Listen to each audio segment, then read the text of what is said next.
Welcome to Complete with DLC, the only show that takes 9 times to record. I'm one of your hosts, Griffin, and usually sitting across from me would be the faraway man, Brad Knight, but he's over Skype today. So how you doing, Brad? I could be better. So what Jacob means by the 9 times to record is we're recording the show really late. Some unfortunate circumstances and some inclement weather has stopped us from being together. Okay, fanfic writers, stop. I know what you're doing. We're getting that Rule 34 yeah. CWD stuff right now. But I did some solo recordings to make sure we had something to put out today. But every single time it happened, it failed in some spectacular way. And I ended up doing 7 recordings. We just did an 8th one before this with the 2 of us, but that screwed up as well. And now I want to hang myself from an icicle. So now this has become where we went to our last-ditch effort, which is just using a Skype recorder to record the 2 of us talking. Yes. So if the audio sounds odd, that's why. At this point, I don't care. How have you been, Brad? Oh, just fantastic. I've been talking to myself for the better part of 5 hours at this point. Right. So, apologies if my voice is a little hoarser than it usually is. I've talked myself to death. Like, I could read the news from memory at this point. So should we just kind of get into it then? Sure. Alright, we're gonna get into what we're playing.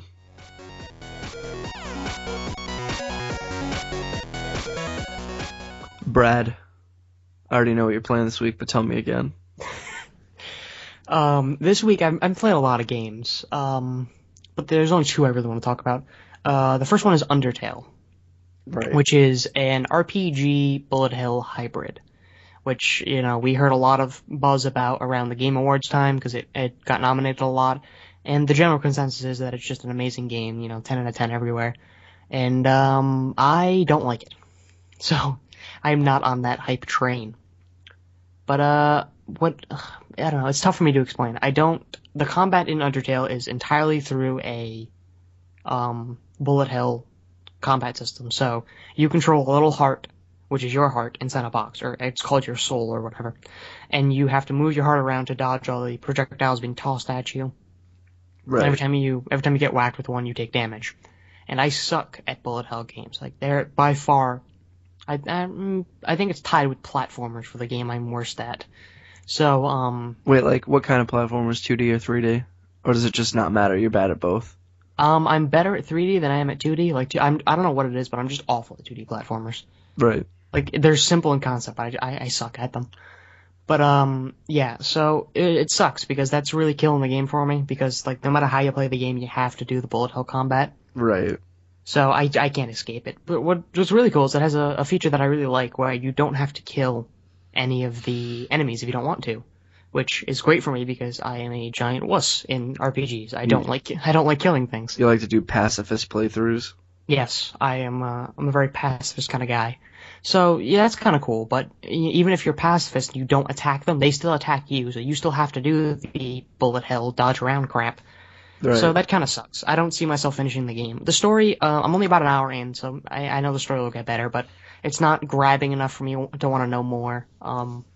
So I honestly don't see myself finishing the game. The soundtrack is pretty good, though, so that was true. The soundtrack is pretty nice. That seems to be one of the things I've really heard about the game is that the soundtrack is awesome. Yes, it is. It's very fitting. I would say that. It's very fitting. But I'll give that game a try one day. I'll try it out. It's honestly, it's not bad. I'm sure if you are good at bullet hell games and you enjoy bullet hell games, you will like this game. But to me, it's like an RPG and a bullet hell game, but doesn't feel like either of those two things. Right. So I don't know. It's a weird hybrid that I don't know. I'm the odd one out here, as you would say. I am the idiot. I do like saying that a lot. That's one of my favorite sayings. Because sometimes I just don't know how to explain stuff. Maybe I'm just an idiot. Yeah. So that's kind of my deal with Undertale, is I'm just an idiot who doesn't enjoy it. But the other game I've been playing is one of my favorite games of all time, is Pokemon Leaf Green.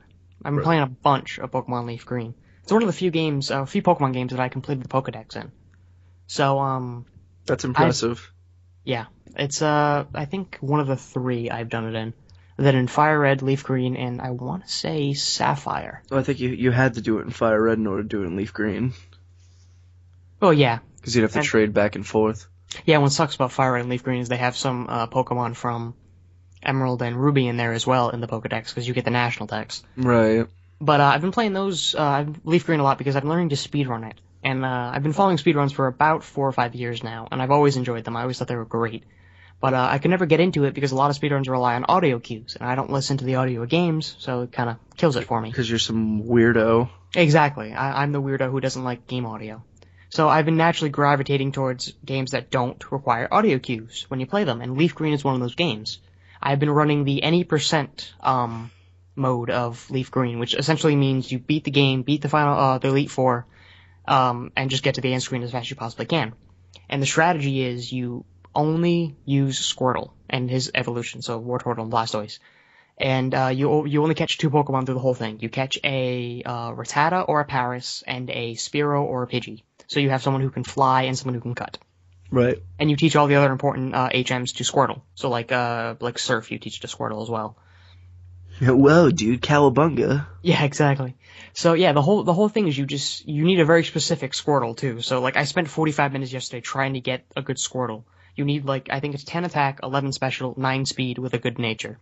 And for those who don't know, a nature is a special ability that a Pokemon gets when you first get them, and it'll buff one stat and it'll lower one stat.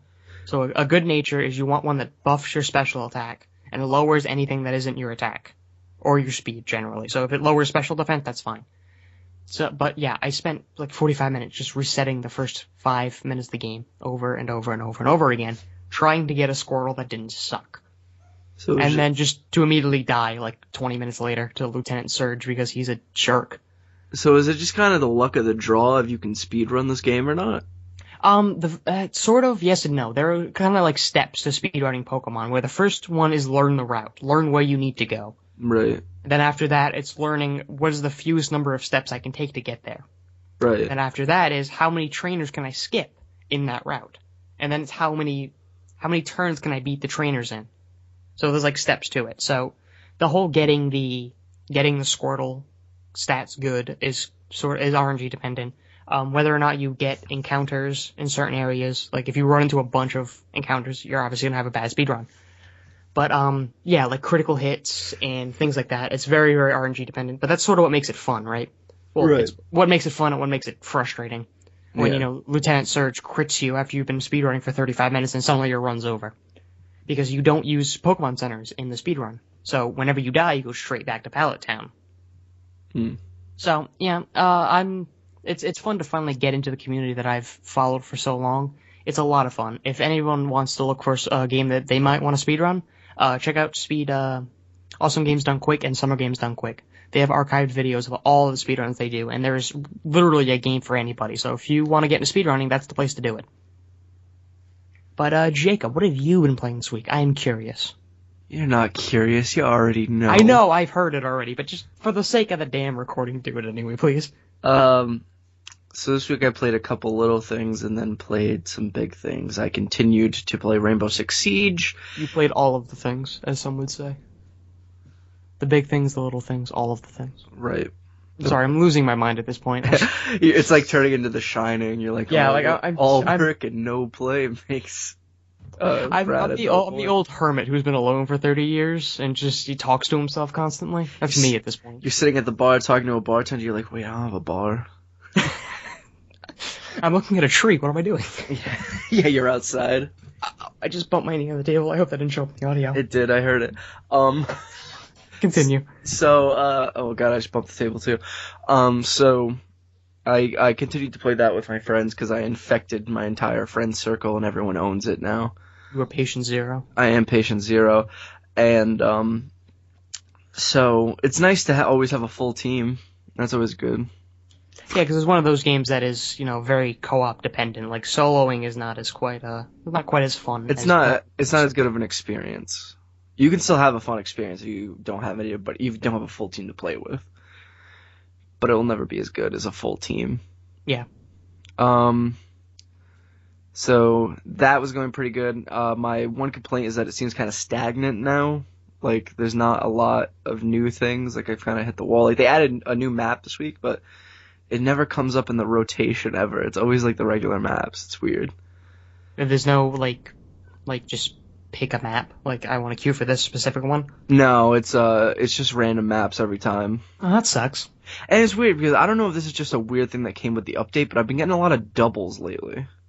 What do you mean doubles? Like I mean, like in the same map twice? Yeah, like let's say like we do bomb on house, and then next round will be secure area. I think you're on a on list now. house. I know you've said that. Yeah, I know that I fucked up there. Wrong choice of words.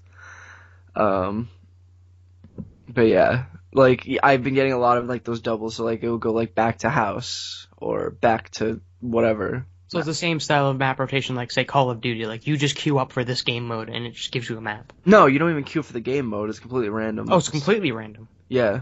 That's weird. Okay.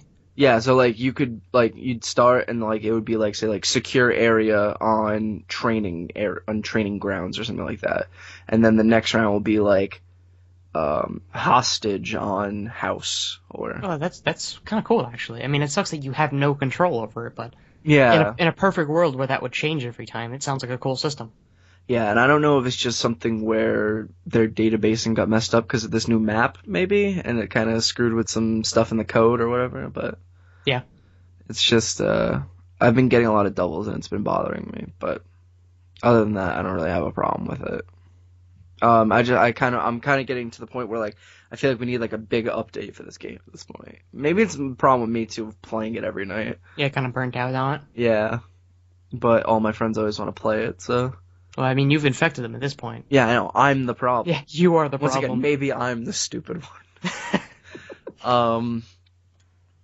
Other than that, though, I started playing Sunset Overdrive again because I never finished that game and I wanted to finish it for some reason. I never played that. It's a good game. It's fun. Is it, like, decreased in price now, or is it still, like, $40, $60? I'm sure I'll check during this podcast and let you know, like, when we get into news, I'll go look. Or you can just look right now. I don't know why I have to look. It's weird because I usually don't have a computer while we do this. Yeah. Usually it's only you who can look stuff up. But... Like I have my phone or my computer or whatever. But yeah, I only started playing. I played like a couple missions last night. Oh Christ! It's $17 on Amazon. Oh yeah, just buy it. It's good. Usually you can find a lot of deals with gold for it too. Like when I got it, I spent like $25 and got the game with the season pass. So yeah. I got all the DLC for it too. That's pretty cool. Yeah, it's a good game. I'd recommend it to people. I feel like 10 out of 10. I feel like it didn't get its fair shake when it came out because everyone looked at it like it was this weird thing, which it is. But it wasn't a launch title, right? It came out afterwards. I want to say it was like a couple months afterwards. Yeah, it was probably afterwards. I don't remember, but I want to say it came out like in March or February for some reason. Jeez, you're an aggressive typer. And no, it's just my keyboard is really loud. Yeah. Initial release date was October 28th, 2014. Never mind, completely wrong. Yes. No, I guess that was like launch window. It was like a month after. Or no, wait. They came out in 2013. Never mind. I'm a complete idiot. Came out like 1 year later.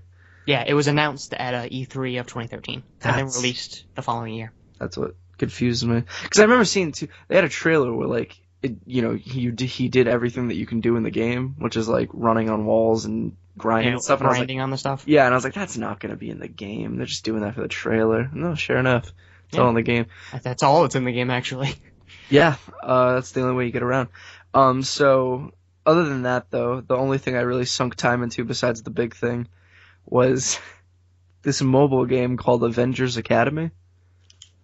And I was telling Brad about this, about why I started playing this, because when I was looking up information about it, they had like the thing about the cast list of people, and they said it was out, but they interviewed one of the cast members, and she was saying how like you can take them on dates and stuff, because it's like a college-aged Avengers. Like it's not like the regular Avengers we all know and love.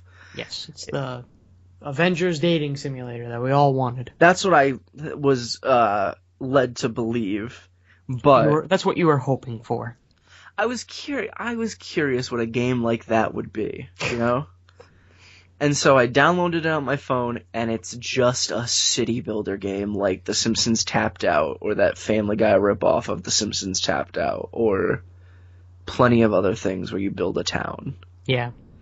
You And were lied to. I was lied to. So, like, I guess I wasn't technically lied to, because you can do all that stuff in the game, but it's not the way you'd want it to be. Like, I want, like, a Sims type thing where, like, I can have them have conversations. Yeah. But the majority of it is just like, hey, do you want to go on a date? Sure, let's go dance at the club. And the club, like, and then it has a little bar that fills up in 5 minutes. Or you can skip it for 2 gems. Oh. Yeah. Those microtransactions. Oh yeah, it's a huge microtransaction game, because one of the quests I got was buy one, get one. Which was to buy one of the things and I get another one free. Are you joking? I'm not joking. It was in the quest list. That's ridiculous. I know, right? That's Isn't it? ridiculous. And the game has like a huge voice cast, but they barely use the voice cast. Like they've recorded like 2 or 3 clips for them to say just in the world, and then they've recorded random cutscenes. You know, that's one of those things where they called up the guy and was like, "Hey, do you have a lunch break anytime soon?" Yeah, sure. That's what it seems. You got 2 lines to record. Can you do that for me? Because, like, it has, like, a big cast, but it's, like, people I feel like you wouldn't know, so there's no reason for me to go into the cast besides John Cena as the Hulk. Yeah, like, for some reason, he's the Hulk. You know what? That works. Okay. Unless you're gonna get Hulk Hogan to be the Hulk. As long as it's not Danny DeVito voicing Pikachu, I mean, at this... I love Danny DeVito. Yeah, little snippet of news to come. Yeah. That noise was me attempting to do a Danny DeVito impression, by the way. I didn't want you to think that I was just so in love with Danny DeVito that I made that noise whenever somebody said his name. That's actually what Jacob does. If you just mention to him in casual conversation, he was ew. It was a voice clip from him from, like, Hercules or something like that. Yeah, I can't do a Danny DeVito impression. I can't either. I watch a lot of It's Always Sunny in Philadelphia, too, so I don't know why I can't. I've never seen that. It's a good show. You have never seen a lot of things, so I'm not surprised. Yeah. I'm surprised when you say that you have seen something at this point. Yeah, I don't watch a lot of television, but that's the one I get the most flack for not seeing is Always Sunny, because everybody just says it's great. I'm surprised you wouldn't get the most flack for never seeing Breaking Bad. Yeah, that one, Breaking Bad, Always Sunny, and Parks and Rec are the 3 Oh my god, I love Parks and Recreation. I love all 3 of those shows you just said. Yeah. Everybody does, and I've never seen them, and I get in trouble for it a lot. You should watch them. You have Netflix. Netflix has all 3 of those things. I know, and Netflix keeps trying to get me to watch them. I'll cave in one day. You should. One day. You know what you should do just to piss people off is watch the Mexican... Well, not Mexican, that's kind of racist. Watch the Spanish remake of Breaking Bad. They have a Spanish remake? Like, it's literally a shot-for-shot remake of the show Breaking Bad, but all in Spanish, and was made in... I forget where. I want to say Mexico, but it's kind of awesome. That's awesome. And instead of being Walter White, he's Walter Blanco. Walter Blanco. Because Blanco is white in Spanish, in case you didn't know. How do you say I am the one who knocks in Spanish? I don't know, because I don't speak Spanish. I used to speak Portuguese, which is close. I took, like, how many years of Portuguese? Like, 3 or 4 years of Portuguese, and I don't know how to speak Portuguese anymore. Yeah, it's, honestly... I can apparently say how to go to the bathroom wrong, but that was how I was taught to say it. So that's more of a problem with the public school system than me. I mean, Portuguese is nothing more than a drunk man speaking Spanish, so it's close enough, honestly. That's what I was told. I don't know if it's true. Were you told that by your teacher? Yes. If I just insulted the entirety of the Portuguese nation, I apologize. I think you did. I think all of our Portuguese listeners have tuned out at this point. They're like, I'm not listening to this filth. Okay, this can't be right. So I typed it into Google Translator out of curiosity, and what I typed in, I am the one who knocks, and in Spanish that is, yo soy el que llama. Why is that? Why can't that be right? Llama? That's an animal. I don't know, man. What is knocks? Why are we talking about this? I don't know, because the Spanish language is weird where llamas mean knock. Continue. Anyway, so I'm gonna move on from Avengers Academy. It's a bad game. Don't buy it. I undownloaded it once it gave me that quest of buy one, get one. Yeah, when someone makes a real Avengers dating sim, let me know. Yeah. I want to jump in on that. Like, I played an Adam Sandler dating sim before. If we could get a nice Avengers one, that'd be great. Is it just like Adam Sandler dating all the other versions of Adam Sandler he's done? No, it's Adam Sandler. All the Adam Sandler movies? It's Adam Sandler dating you, but you can also pick to date, like, David Spade, or Kevin James, or Rob Schneider. The 3 actors he's worked with in his life? Yeah, there might be other people in there too, I'm not sure. But it's odd. It's an odd game. I've seen it before, though. It's like a browser game. Um, that would be better if it was just the different versions of Adam Sandler, though. Like you make Adam Sandler from like Click date The Water Boy, yeah, The Water Boy. or like Billy Madison date Happy Gilmore. I would like to say Adam Sandler wouldn't let it happen, but I mean at this point he doesn't like It's He not doesn't- even like people would make he doesn't it officially. care. Not even like people would make it officially. They make it unofficially. Yeah, So- I want the guy from Pixels to get around, like the Adam Sandler from Pixels. Yeah. He's just gonna sleep with everybody. He seems like that kind of guy. Yeah, he does. And then he I guess like you could also bring in the other Adam Sandler characters, like the You Can Do It guy would date Paul Blart. Yeah, Oh man. that'd be kind of funny. What are we talking about? I don't know. We're talking about Adam Sandler's sex life, and that alone is just not something I want to discuss. It's not even like real Adam Sandler's sex life. It's like fake Adam Sandler's sex life. Do you think his fantasy sex life is more interesting than his fake sex life or his real sex life? No, because I feel like his imagination is just atrocious, and all the films I've ever seen him make prove that. Like, I feel like he thinks of like a sexy situation with like a supermodel that he wants to bang, and then like she just farts in the middle of it because he thinks that's funny. Yeah, Adam Sandler movies aren't great. They're. Okay, can we stop talking about this? We get on these like Adam Sandler tangents sometimes. Yeah, I know. It's always Adam Sandler. I don't know why. It's weird. All right, but I'm gonna move on to the big thing I played this week, which was The Division, and I'm gonna talk about this quick because we just talked about Adam Sandler for about 10 minutes. Yeah. So when I first started playing The Division beta, I didn't like it very much because I played it by myself, and there's only like one mission during the beta, so I figured I chalked it up to that like maybe just having that one mission there and not having much to do afterwards, made it boring to me. But because after you do the first mission you have to do, which is to save a doctor from Madison Square Garden, you are kind of just thrown out into the world. Like, you can find these quote-unquote random events. They're not really random, but they feel random because, like, you can just come across them.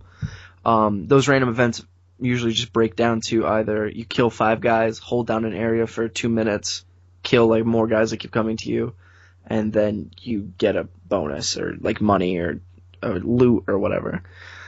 Then the other way that those go is it's a hostage, so you have to kill a bunch of guys in a store, find a key, which is marked on your map, so you're not really finding a key, and then go in, take out the hostages. After that, other than that, the only other thing to do is the Dark Zone, which you can't run by yourself, because if you do, you'll just get immediately demolished every time. But once I finally started running with a team, like, the beta started on, I want to say Thursday. Friday night, I was running with a team, and I had a really good time running with a team. So Yeah, it's definitely one of those games where friends are important. much like Rainbow Six and Destiny. it's Yes. better with friends. But see, here's the thing though, I can't really say that like conclusively because I have no clue. It could be fine once you have all the missions involved. with Yeah, it. because they only give you like that one mission for the beta, right? Like you couldn't They do have- anything after that. They have like a tutorial thing, which is just to fight a bunch of guys in front of your base. But other than that, the only real main mission is to go in there and get the doctor out of Madison Square Garden. Yeah. So, I don't know. I want to play that game, like I want to play The Division, but I'm fearful that I'll run the same wall I did with Destiny, where like I can't do any of the high end content because I don't have groups. I feel like you'll be able to play through the campaign by yourself, but if you want to do any like Dark Zone or anything like that, which I don't know if you do, I don't know you personally, you might not want to do the Dark Zone. You might do it. You might surprise me.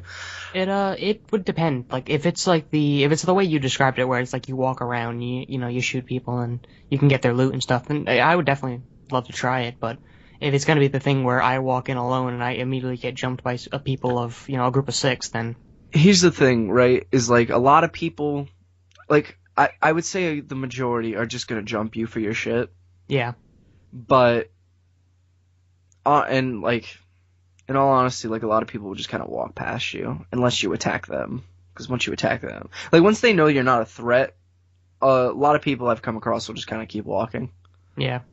But the second they know you're a threat, they'll take you out. Because there'll be like 6 of them. Yeah, it's I don't know. We'll see. We'll wait and see. There's also that thing going around where they're hiding features behind the season pass paywall, which is not cool, guys.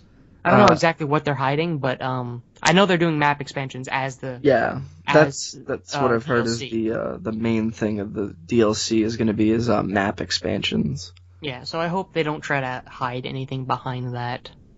I don't think they will. You get a map, like obviously it makes sense to pay for the map expansion, so that's DLC, that's fine. Yeah. But like if you're like mechanics behind the paywall, that's not cool. I wouldn't care if it was like emotes or stuff like that, because they have emotes in the game. Like the Carlton. Yeah, sort of like that. If you have to pay for like emotes or is it a cosmetic thing, like who cares? Like once it becomes like things where like I have to pay like $3 to do a mission, that's no bueno. That is no bueno. No bueno. No bueno. Oh god. That's Consuelo from Family Guy. Is my chair squeaking popping up in the audio? I'm curious. Yeah, a little bit. It hasn't usually, but like that just did when you did it hard. Yeah. I need a new chair. This thing's like falling apart. Like the left arm is entirely held on by duct tape. It is. Just have a chair like that.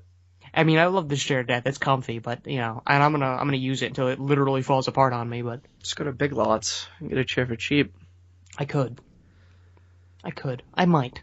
I will. No, that's too firm. Maybe I won't. I don't know. Is that all you played? Was the that was all I played. Yeah. That and the lying dating simulator. Yeah, known as Avengers Academy. Yes. So we should just move on then into the news.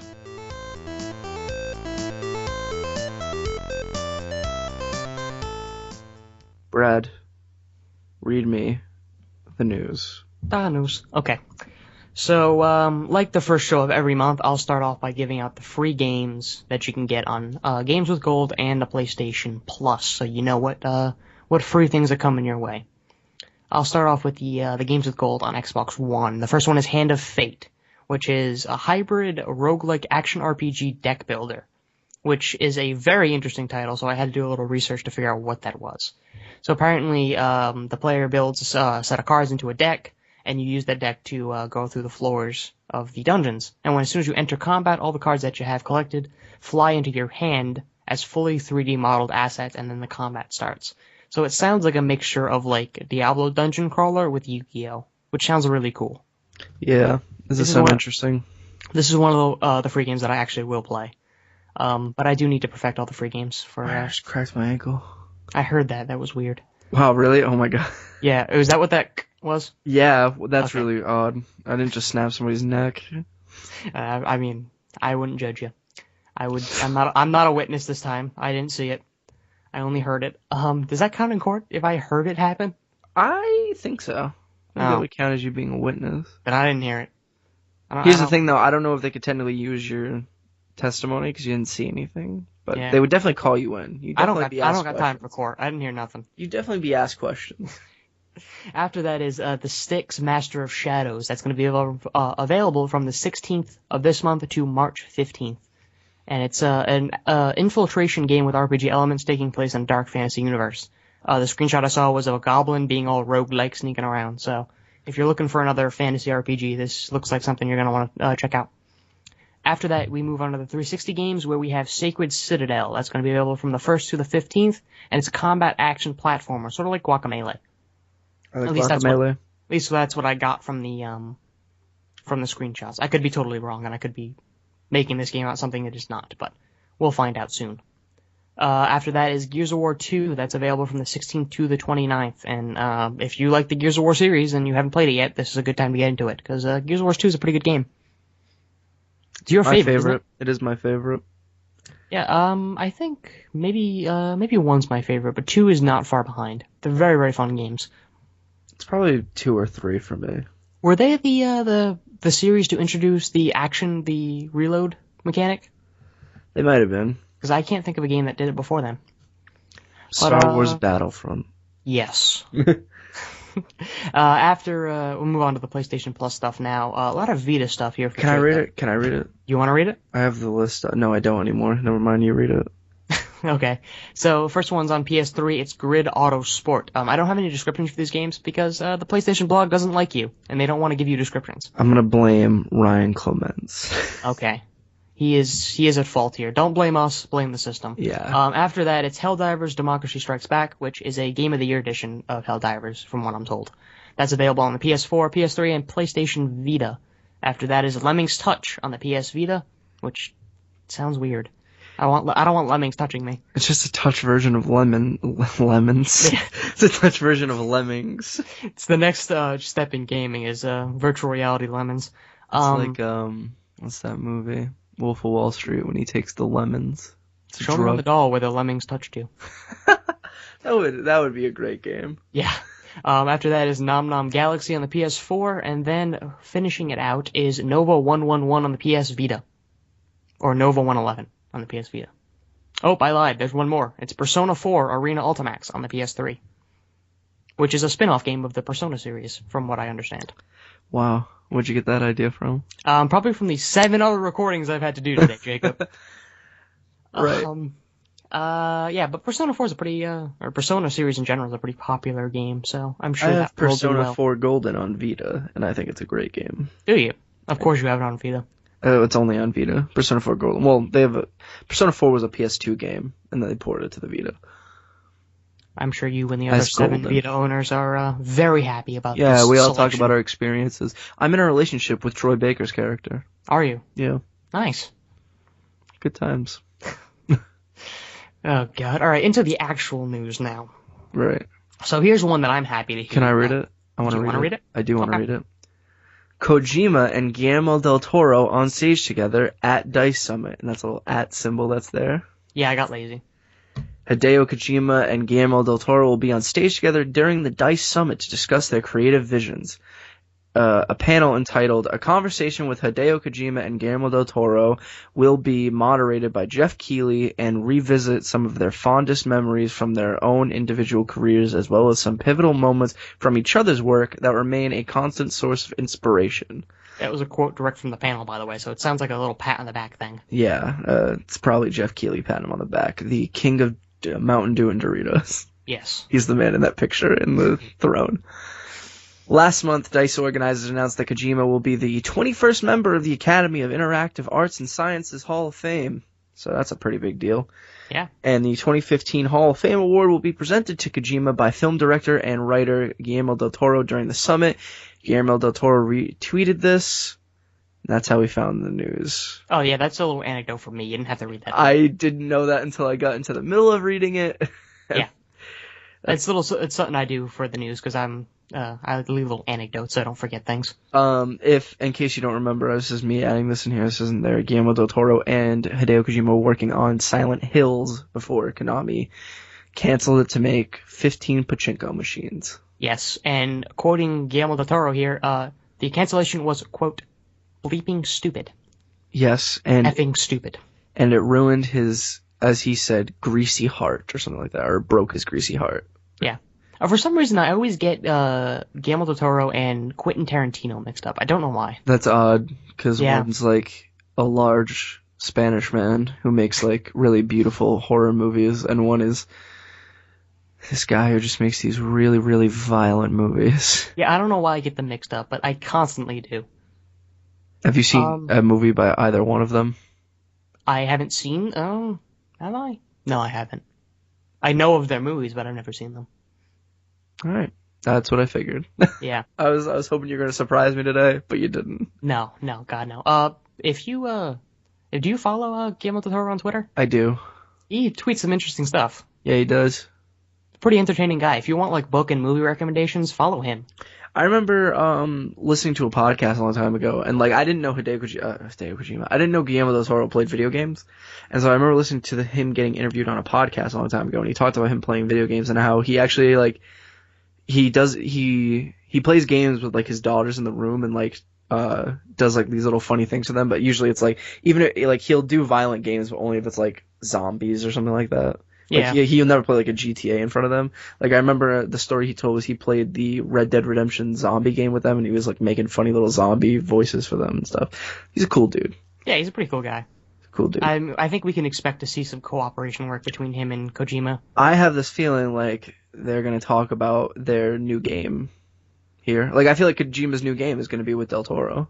Well, yeah, maybe. They can't be very far, because remember, Kojima just got back from his touring the technology world with the Sony CEO. Yeah, he got back with the farewell tour. Yeah.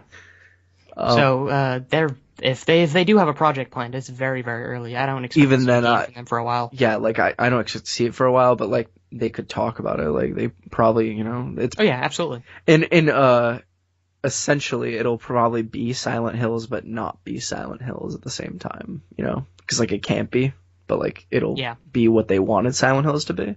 Yeah, which I mean, with them two working together, it's going to be a great game. Yeah.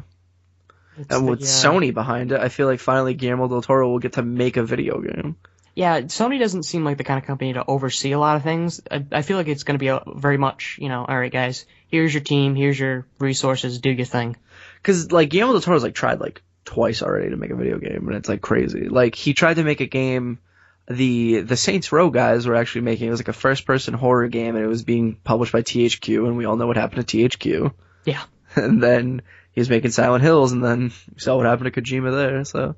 Yeah, he's cursed never to make a video game, so hopefully that curse ends soon. Yeah, because I really want to see what a Guillermo del Toro video game would look like. Yeah. I think it would be insane. I think it'd be really cool.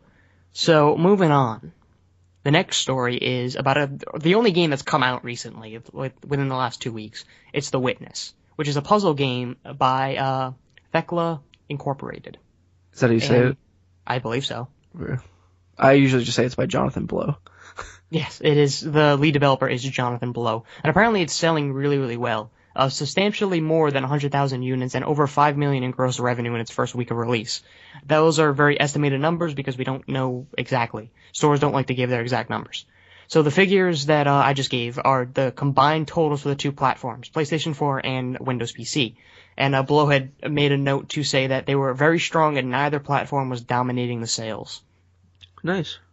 So what Blow's using to get these numbers is Steam Spy, which has been known to be inaccurate at times. It has an estimated value of 50,100 users on PC with an error of just under 5,000. But Blow had said that was, quote, a bit too low. So right. Steam Spy is not quite accurate, but they have a rough general idea of what's going on. Right. As for the gross revenue, apparently the 5 million is quote, a good chunk more than what Braid had made, which is Jonathan Blow's first game that he had made a while back, actually. That was a few years ago. Yeah, that was like a while ago. I remember that being like one of the first like really big Xbox Live Arcade games. Yeah. So apparently The Witness has already made a very like a lot more than that, like more than its entire first year of release in the first week. Right. So The Witness is doing really well. But they still haven't broken even on it. Thekla Incorporated is still had not broken even on The Witness because, quote, they had borrowed a bunch of money to finish The Witness. Yeah, that game has been in development for a long time. That was announced at the PlayStation 4 announcement. Yeah, like it's been going on for a while. Whereas Braid was completely funded by Jonathan himself for a budget of $200,000. I think he made it in like a coffee shop somewhere, or like he did a lot of development from a coffee shop. Yeah, it's the indie dream. It's one guy at a computer doing his thing. Yeah. But as for what Thekla's doing right now, they're currently focusing on fixing issues with the graphical drivers on the PC version and working on adding configurable controls and rendering options to both of the versions. Below had made an annotation that said, in the near future, the team will start investigating bringing the Witness to other platforms, Android, iOS, Mac, and Xbox One, are all under, quote, serious consideration. That's cool. So, I actually like looking at that game. I think it would work really well on like tablets and phones and stuff. Yeah, it's a very, very puzzle heavy, where you just walk around an island and solve the puzzles as you move through. A good allegory for anyone who knows it is Jonathan Blow said he wanted to make a modern day Myst. So if you know what Myst is, it's kind of like that. Huh. I love puzzle games, and this game looks right up my alley, so I might check it out. My one problem is that the price tag is like $40, which it says something about me, about the fact that like I like my puzzle games to be cheaper, I guess. I don't know. It's my That's my own little problem. Because there's no replayability in a puzzle game, right? Like, you've already solved the puzzles. It's not like you can go back and do it again. Mm. Kind of loses its replay value. But I guess that's kind of why they have to charge more for it. They don't have a lot of returning customers. This is a bigger puzzle game too than most. Yeah, it's really, really big. It's essentially like a first-person exploration game mixed with a puzzle game. He had said that there are certain puzzles in the game that less than 1% of the player base will ever figure out. And one, I think that's bad game design. And two, he is completely underestimating the power of YouTube. The problem with a lot of the stuff too, from what I've heard from different podcasts, is that some of the puzzles are sound-based and then some of them are color-based. And so if you're colorblind or deaf, like, it's really hard for you to do. Or if you're like me and you don't listen to the audio. Yeah. That might be a game where you have to listen to the audio. Ah, that sucks. Now you don't want to play it, do you? No, I don't. Did I just completely turn you off of that game? You did. I'm sorry. Now I'm sad. Because, well, I mean, I guess it's good that I know now, because if I had bought the game and I would have been stuck on a puzzle for an hour trying to figure out what I had to do and not realizing there were audio cues I weren't hearing. But I'm going to read the next story, because speaking of games that turn me on, Lego Star Wars The Force Awakens was announced this week. Jacob is turned on by a child's toy. You heard it here first. I don't care. I love the Lego games. I love Star Wars. Let's do this. Warner Brothers Interactive and developer TT Games have officially announced Lego Star Wars The Force Awakens. I messed it up. Damn it. Get 1 week to read the news, Jacob, and you mess it up. It's ruined. The game will debut across all platforms: Nintendo 3DS, PlayStation 3, PlayStation 4, PlayStation Vita, Wii U, Windows PC, Xbox 360, and Xbox One, although the PS3 and PS4 owners will have access to exclusive downloadable content. The Force Awakens Lego adaptation will not only cover the 2015 film, but introduce new content filling the gaps between Return of the Jedi and The Force Awakens. I think that's really cool. Yep. Hopefully it's good. Also new, a multi-build option and blaster battles will both unique to this LEGO game. Players will also be able to pilot the Millennium Falcon while playing as various characters from the film like Finn, Poe Dameron, and Rey. LEGO The Force Awakens will also receive a season pass, although details remain scant on what it will include or its release schedule. A deluxe edition copy of the game, detailed by the game's official website, promises access to the season pass content, as well as an exclusive FN2187 LEGO minifigure. And if you don't know who FN2187 is, that's Finn. That is Finn. I am super excited about this game. I hope it answers some of the questions that the movie kind of left me with. I doubt it will. I know it won't, but I mean, I can hope it will, because there are a lot of questions I want answers to. Any questions you have of pre-Force Awakens, it may answer. Any questions you have of Force Awakens, I doubt it will answer. Yeah. Well, maybe, because, like, the book covers a lot of things the movie doesn't, so I'm curious if the game is pulling inspiration from both the book and the movie, Possibly. or only the book or only the movie. I'm curious to see what their balance is. It's possible. I love the LEGO games, though. I think... It's cool to see the multi-build and the blaster battle things that are unique to this game, because I think the LEGO series has needed a little... Yeah, this one has a cover system, too, in it, I read. Really? Yeah. That's pretty cool. It's interesting. They're doing a lot of cool stuff with the LEGO games. I like to see the LEGO games evolve over time, but it feels weird, because they just released LEGO Marvel Avengers. Yeah, I actually just picked that up. My dad bought it because my brother really likes Lego games. That's kind of his thing. Yeah. So I wonder how he likes that. It seems interesting. The story seems kind of all over the place because it's based on the two Avengers films, but there's like connecting tissue in between that's all the other Marvel movies. Huh.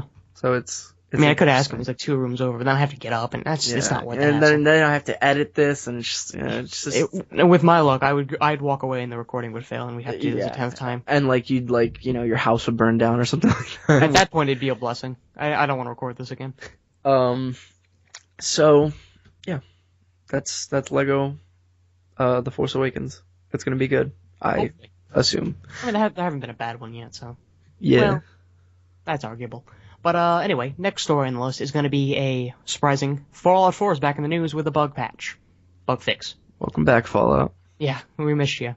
So the patch is going to bring Fallout 4 to the 1.3 version, is now available for the Windows PC, and it will be available on PlayStation 4 and Xbox One later this week. 1.3 delivers a few PC-only features, such as the new ambient occlusion system known as HBAO+, but the bulk of the patch consists of bug fixes. If one of the big ones is the companion McCready, his kill shot perk gave you a 95% chance of nailing headshots. That is no longer the case. I wasn't able to find an actual number to what it is now, but it's certainly not 95%. Right. Because that was insane. Right. So now, also companion fixes, they're no longer going to get stuck in a down state or in a state of perpetual radiation poisoning, which is great. I had that problem with Piper, where she got nuked by a super mutant suicide bomber, and she was just stuck down, like I couldn't get her back up. Really? Yeah, I ended up having to fast travel away from the area, fast travel back in, and then stim pack her, and she finally got up. That's interesting. It's just a pain. It's something Bethesda's always struggled with, is the companion aspects of their games. Yeah, well, it's a lot to do with their world design that just screws something up. They need a new engine. Like, if they make another game, they need to make a new engine. Cause they really do. This one has been stretched to its limits, guys. You need a new one. It doesn't make any sense either, because it was an engine made for the last generation. Yeah, and rather than make a new engine, they just ported it over and put it on Xbox. And it still runs like crap. It doesn't make any sense. Yep. But what are you going to do? So there's an entire section of the patch notes that is completely dedicated to quest fixes, and some of them involved, the uncompletable quest problems. Some of them were, the underground, undercover, human error, and tactical thinking are the three big ones, because people are having a lot of trouble with those. But there are 15 to 20 quests that got fixed. Right. I'm not gonna name them all here, but we will put a link to the description or to the patch notes in the description below if you want to check those out. Right. So here's the story I'm probably most excited for. Final Fantasy 15 is, quote, mostly done after being in development for nearly a decade. I thought we were doing every other story. I guess I'm reading the last two then. I moved some stuff around. There were things jiggled around. On January 30th, Square Enix had delivered another progress report for Final Fantasy 15, which seems to be the last full announcement that they're going to do until March 30th, because March 30th is when they're going to reveal the release date. They made an announcement of an announcement. It's like when they do trailers for trailers now for movies. No, stop this. I don't like tomorrow, the full teaser. Yeah, it's stupid. Unfortunately, the broadcast is in Japanese, but the video provides enough information that you kind of get the gist of what they're talking about, and really the pictures are all that you need. Yeah. So Final Fantasy 15 director Hajime Tabata and global marketing director Keo Ufuji, I hope I'm saying this right, discussed the game's development process, and the video covers every system, almost every system in the game, and estimates its progress towards completion. Apparently, everything is better than 50% done.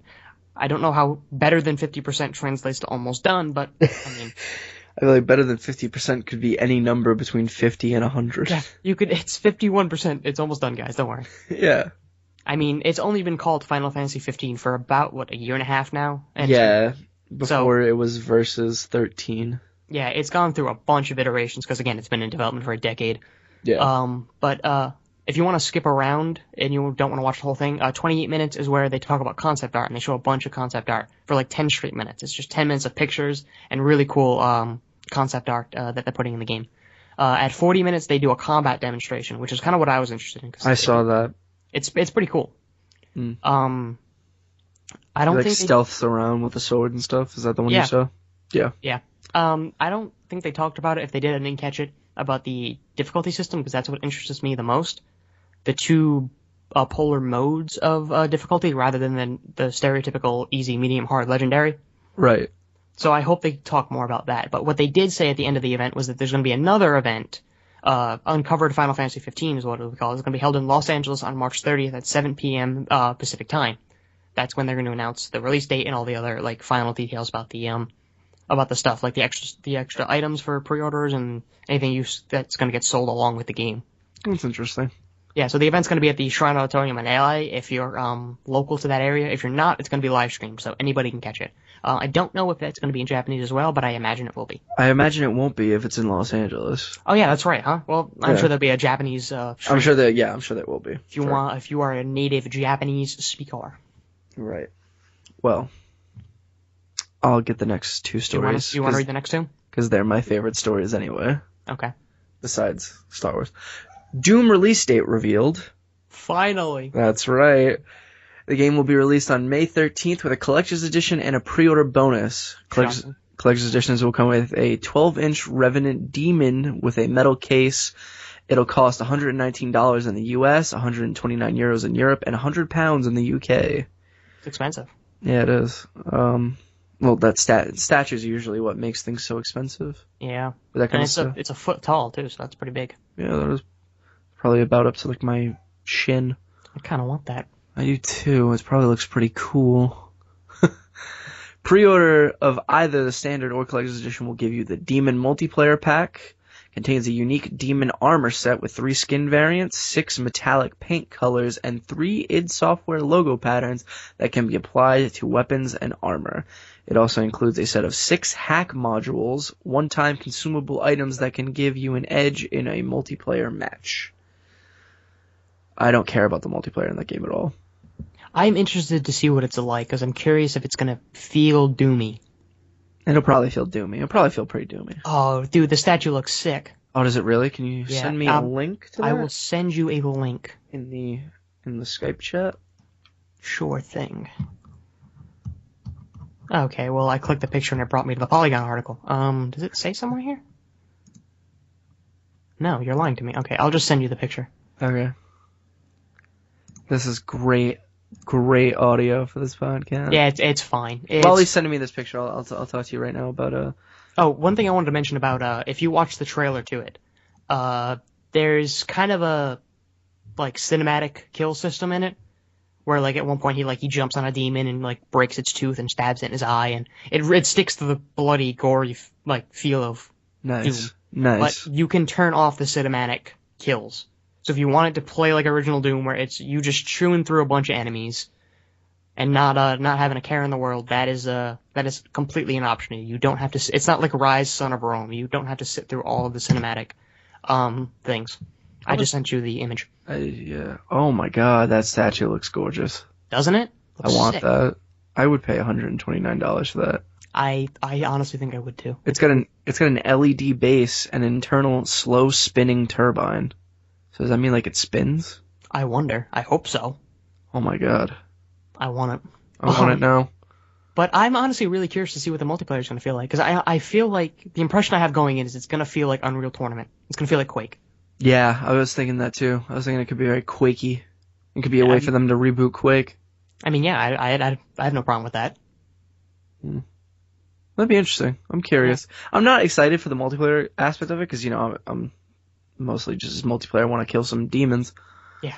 A single player. I don't know. I said multiplayer. I'm an idiot. I got the gist. I didn't even hear you say single multiplayer. Yeah. I'm excited now, and I want to buy that statue version. You shouldn't have showed that to me. Yep. I just cost you $120. Yeah. Thanks a lot, man. I try my best. But speaking of what I think could be the game of the year, the game of the century, really, the continuing saga of the Great Detective Pikachu. Read the story. The official website for Great Detective Pikachu, The Birth of a New Duo, has new details on the Nintendo 3DS eShop exclusive. New screenshots and updated character bios reveal how this downloadable title will play, but more importantly, sheds light on the mysterious titular Pokemon. According to a translation by Jimitsu? Is it Jimitsu? Let me check. I think it's Gamatsu. Gamatsu, okay. However you say that. Detective Pikachu is both bossy and shy. While it's comfortable giving orders to a human sidekick, Tim, whom the player controls. Oh, so you don't control Pikachu? No, you control Tim. It has trouble asking out women and prefers to have the boy do it for him. They're promoting bestiality in their Pokemon games. I have a problem with this. Pikachu's other interests include visiting cafes and, of course, solving mysteries. As Tim, Great Detective Pikachu players gather evidence on various cases. This is done by pointing out and clicking around town, while Tim communicates with humans and Pikachu with other Pokemon for information. This game also features QuickTime events in which Pikachu and Tim must work in tandem within a time limit. Jimitsu notes, however, that failing these will not impact the story. I'm so excited for this. I am disturbed. I'm less happy now that you have to play as Tim. I don't want to play as Tim. I want to play as Pikachu. But this is going to be awesome. I don't want this. I want this immediately.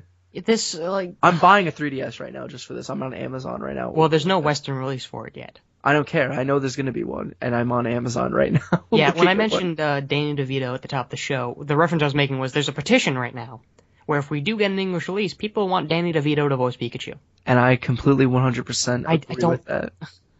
I don't want Pikachu voiced by Danny DeVito hitting on a barista. Picture that, though. Picture how perfect that is. That'll give me nightmares. I think that's the most perfect thing in the world. They've lost their minds. They're promoting bestiality in their Pokemon games. Alright, Sonic the Hedgehog did it first. It's not that big of a deal anymore. Yeah, but that's Sega. They were always kind of the glue-eating cousin. You don't know, though, like... wow, that's really messed up.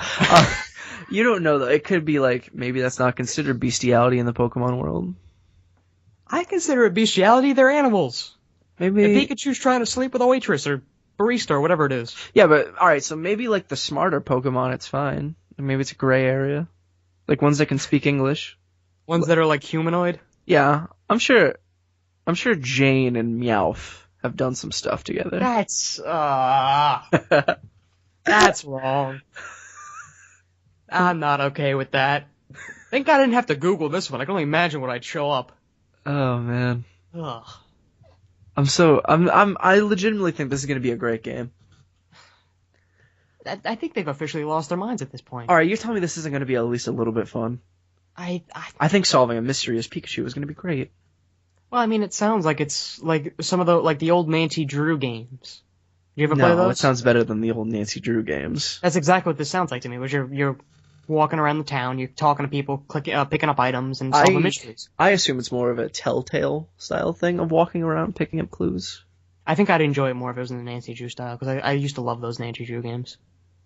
Wow, that's so weird. I played a bunch of them. I loved them. I always saw those at Target, and I was just like, who plays the Nancy Drew games? And I know now who plays the Nancy Drew games. I loved them. They were awesome.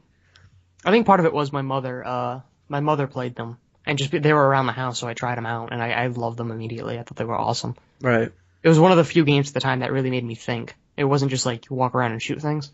Mm. This game is not going to make me think. Oh, no, actually, I take that back. It's going to make me think about things I don't want to think about. If I have to, as Tim, walk up to a barista and flirt with her on Pikachu's behalf, I'm going to be upset. Alright, at that point, that's pedophilia. That's not even bestiality anymore. Because Tim's a little boy. I mean, Tim didn't look that young. He's probably like 15. Well, I mean, what do you think is going to happen? I mean, I don't think anything's going to happen to Tim. I think just like... It has trouble asking out women and prefers to have the boy do it for him. That awesome. Directly states that you're going to ask out women for Pikachu, and that disturbs me. I don't think that's how it works. In all honesty. I hope not. I think it works in, like... You go up and you say, hey, you see that guy over there? Pikachu waves. And he's like, he thinks you're pretty cute. Could he have your number? Something like that. And that's wrong. Did you see in one of the trailers, he kisses a woman in one of the trailers? No, I didn't see this. In, like, the first trailer, there's, like, a scene where it's silhouetted. Oh, I turned it off after I heard the middle-aged Japanese man shouting his Pikachu. Yeah, we'll watch it after this, and I'll point it out to you. I don't want to. That's wrong. But that's why we gotta get through the show really quick, though. We gotta get to Well, That Sucked now, because, like, now I want to show you this trailer, because you didn't see that. Okay, fine. Let's move on. Let's move on to America's favorite game show. Well, that sucked.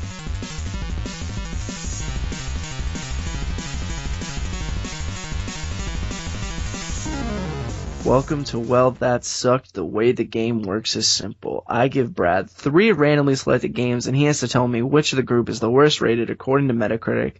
I can give him no help besides a brief description of the game if he asks for it. Brad, are you ready? Sure, but I have a question. Yes. How did you come up with the name, like, Well, That Sucked?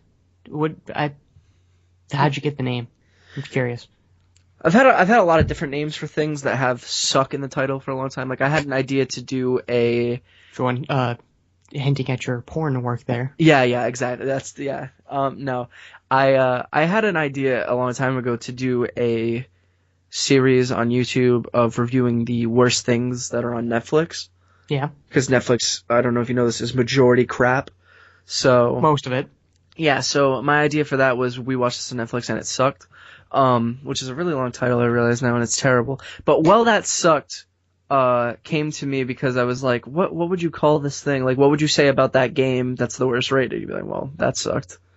Oh, so it's like after you finish the game, you put the controller Yeah. down, and you're like, well, that sucked. Yeah, Okay. That was my essential thought process with it. Oh, I would have gone something like which one sucked or something, but Yeah. you are the more creative of the two of us, I suppose. Yeah, you wanted to be Very literal in its yeah. title. So none of these rounds really have a theme besides the third one, kind of, Okay. because That's the only part I got right. for the first two, I kind of just did grab bag rounds, just to let you know Okay. now. See if you can figure out the third round's theme though when we get to it. But round one, Round one. Big Mother Truckers 2, Oh, Jesus Christ. High School Musical Sing It, Driver 3. These all sound like awful. Well, Driver 3 sounds like a reasonable game, but these all sound like awful games. What's wrong with Big Mother Truckers 2? I think you just said what's wrong with it. Oh, Jesus. What are the first two? I don't even know what they are. I feel like they're pretty like self-explanatory. Big Mother Truckers is like a trucking game with attitude. Okay. And What's that bad motorcycle game? Ride to Hell or something? and I don't know if it's like that. I don't know if it has a story. I assume you're just like a redneck who trucks for a living. But Ride to Hell is great. We should play that for the channel. We should do that. I have that game. Do you? Yeah, I do. Why? Because it was $10 at a GameStop, and I'm like, I'm never gonna find this anywhere. I need to at least own a copy of it. Yeah, jump on the opportunity. Exactly. When it presents itself. Exactly. All right, so it's High School Musical, Sing It, Big Mother Truckers, And Driver 3. and Driver. Okay, well, I'm not gonna go with Driver 3. That at least sounds normal. See, but you asked me for a description of High School Musical Sing It, which I think is pretty self-explanatory. Yeah, is it like a singing game? It's like a karaoke, but all the songs are High School Musical. I feel like that probably. I don't know how to rate that because I feel like. See, I feel like it's a completely subjective game because, like, if you don't like the music from High School Musical, you're not gonna like the game. Yeah, like your average person's gonna be, oh yeah, it was great. You know, I was singing like an idiot. It's like one of those games you get drunk and play. Where like. Although I feel like average... if you're gonna do that, you're gonna get like a regular karaoke game. You're not gonna get Yeah. the High School Musical. Listen, it's the party's on a budget, okay? They couldn't shell out the extra $20 for a rock band. The But, party's on a budget. I love that. Like he's like, oh, we can get Karaoke Revolution, but that's That's $40 and this was $5. yeah. So let's just play High School Musical, Sing It. It's got all three movies. Yeah, but like I feel like Metacritic would have like just completely trashed on it. So I don't know how to rate this. I'm gonna go with Big Mother Truckers. Brad, you're right. Yes. It is Big Mother Truckers. Can you tell me what Big Mother Truckers is rated? 32. 51. I was gonna say 81. I was like, that's There's no way I got an 81. The second was High School Musical Sing It with a 56, and Driver 3 with a 57 was the highest rated. When 57 is your highest rated game, you have a problem. Yeah. Round 2. Round 2. Another grab bag round here. Attack of the Movies 3D. I don't even remember putting that in this list. I don't know what that is. Destroy All Humans, Path of the Furon. Terminator Salvation. So you just went on the list, right, and clicked like sort from lowest to highest? No. And these are like the bottom 6 games? No. Okay, so Terminator Salvation, whatever that first one was, and what was the second one? Destroy All Yeah, Humans, Destroy Path All of the Furon. It was the 360 Destroy All Humans game.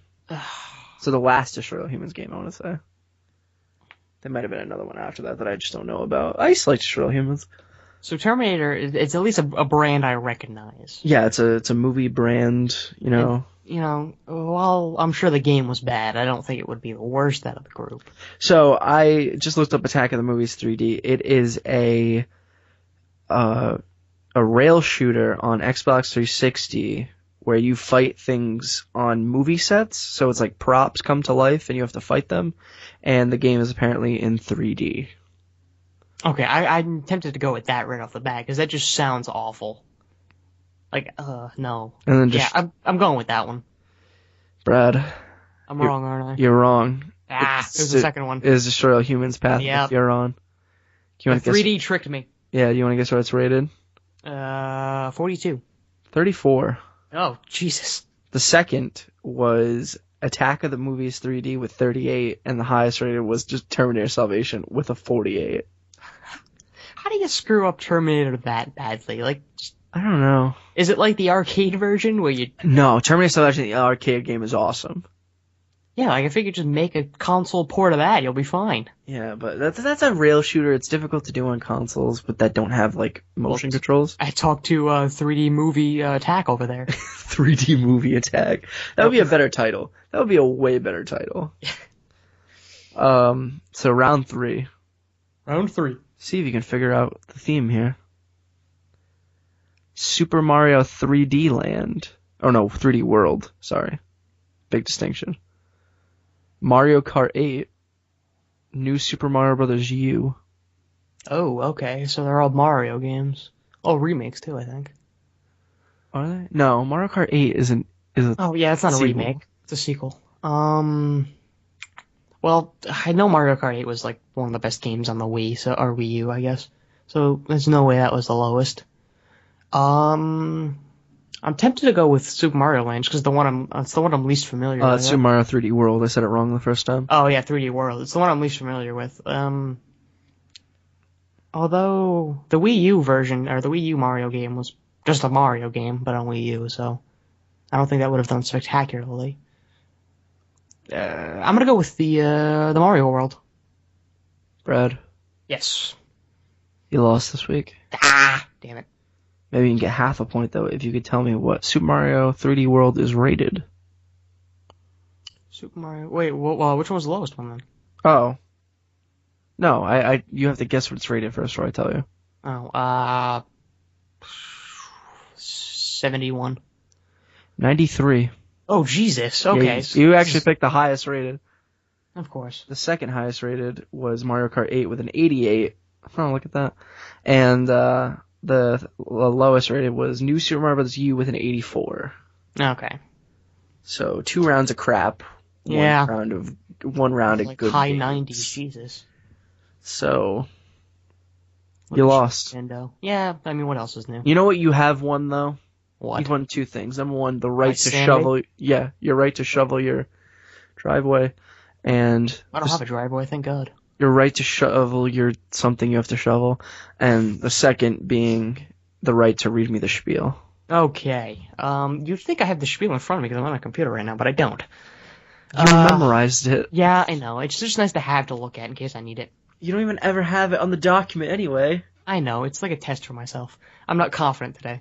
I never got to the spiel on my test recording, so I mean, this is new territory for me, Jake.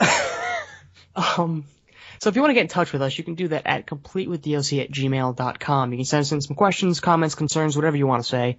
We would love the feedback. It would mean a lot to us. You can catch us on YouTube, Twitter, SoundCloud, and Twitch. It's all complete with DLC. If you want to get the RSS feed direct from the source, you're going to do that at SoundCloud. But if you want to get it on a podcasting app, we're on iTunes, Stitcher, and just about anywhere you can find your podcasts. Leave us a review. Make it 5-star. Make it 1-star. Whatever you want to do. We would love the feedback. We take all the feedback you guys give us. We're constantly trying to improve the show in any way we can. We apologize for the very, very late episode of this show. That was an outlier, hopefully. Yeah. But yeah, any questions, comments, anything you want to say, send it over to our email at completewithdlc@gmail.com. If you want it read on the show, make sure you specify that. If you want anything omitted from the reading, make sure you specify what's omitted somewhere in the body of the email or in the subject line. That would be great. Jacob, if they want to get in touch with you, because you're the favorite co-host of this podcast, as we all know. People's champion, Jacob Griffin. The people's champion. Where can they get in touch with you? You can go on to pretty much any social media in existence and look up It's Jay Griff, ITSJYGRIFF, and you'll find this beautiful human being right here in front of you. He's very active on Pinterest, actually. Yeah, exactly. I like to put up my pins. I like to let people know what kind of things I'm doing, like remodeling my kitchen. Exactly. Like Occasionally sell stuff on Etsy. It's overpriced, but you know, what are you gonna do? Yeah, I sell scrapbooking kits on Etsy, and it's my passion. Yeah, I mean, everybody's gotta have a hobby, right? Right. Brad, if they want to get in touch with you, where do they go? If you want to get in touch with me, you can do that on Twitch or Twitter. It's Kalgny, Kalgne. I'm slowly getting better using Twitter. Not very fast, but You slowly never getting tweet there. a thing. How are you getting better? I mean, I check it more often. But the best way to get in touch with me is going to be through my Battle.net account. So if you want to do that, What a random thing. Sorry. Continue. I know. So if you want to get in touch with me through Battle.net, you're going to want to go on there and add it's Brad1261. Or actually, I don't know if you need to add the hashtag symbol, but if you do, it's Brad #1261.